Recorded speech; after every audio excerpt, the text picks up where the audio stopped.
Bonjour, aujourd'hui j'avais envie de faire un petit retour sur l'actualité dans le monde de la copropriété divise. Il y a eu quand même plusieurs réactions qui se sont faites suite à la publication par le gouvernement du Québec de son projet de règlement sur l'assurance en copropriété divise. Pour ceux qui auraient manqué cette nouvelle-là, je vous inviterai à aller voir mon site internet, ma page Facebook ou YouTube sur lequel j'ai plusieurs capsules vidéo ainsi que des articles qui vont vous expliquer toutes les nouveautés à venir.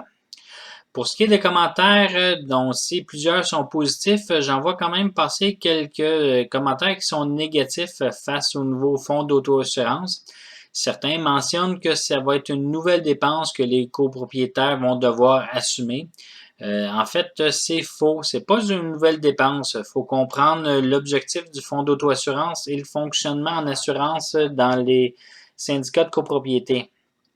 Actuellement, et de la manière que ça fonctionne, c'est que vous devez avoir un système de multi-assurance, c'est-à-dire que le copropriétaire doit s'assurer pour les biens meubles qu'il possède et les améliorations locatives qu'il va apporter à son unité de condo. Par exemple, il décide de changer le dosseret pour un dosseret plus dispendieux que celui qui est installé d'origine, ajoute un air climatisé. Donc, c'est toutes des choses qui vont apporter une plus grande valeur à l'unité, à son unité de condo que ce qui avait été construit à l'origine. Et cette plus-value-là va devoir être assurée par sa propre assurance à lui. Pour ce qui est du reste, c'est-à-dire de l'unité, du contenu de l'unité d'origine, ainsi que les parties communes, ben c'est l'assurance du syndicat de copropriété qui va devoir assumer les pertes advenant un sinistre. De la manière que ça fonctionne, c'est que chaque syndicat souscrit une assurance auprès d'un assureur. Et dans le contrat d'assurance, il y a différentes franchises qui sont établies en fonction du type de sinistre, de la taille du syndicat, ainsi que de l'historique des sinistres dans l'édifice. Donc, les montants vont donc varier d'un syndicat à l'autre.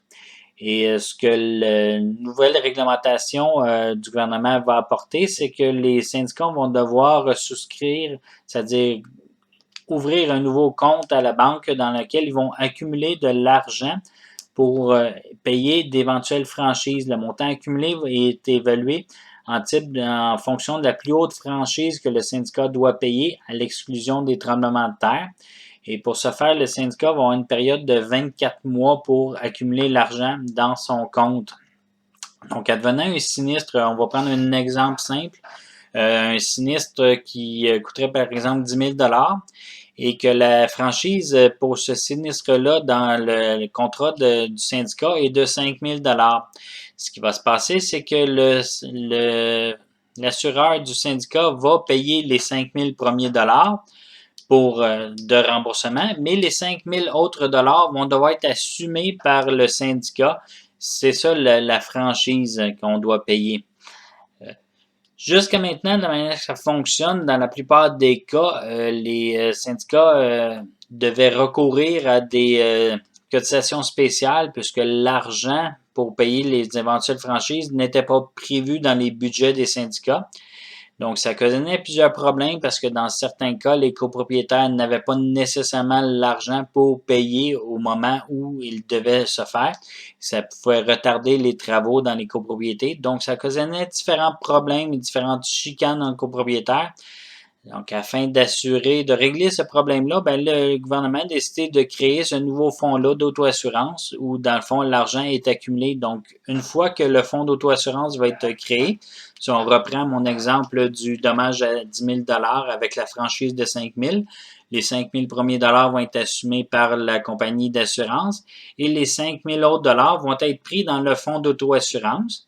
Puis par la suite, le syndicat va avoir une période de 24 mois, jusqu'à 24 mois, pour remplir à nouveau son fonds d'auto-assurance pour éventuellement payer un autre sinistre qui pourrait survenir dans le futur.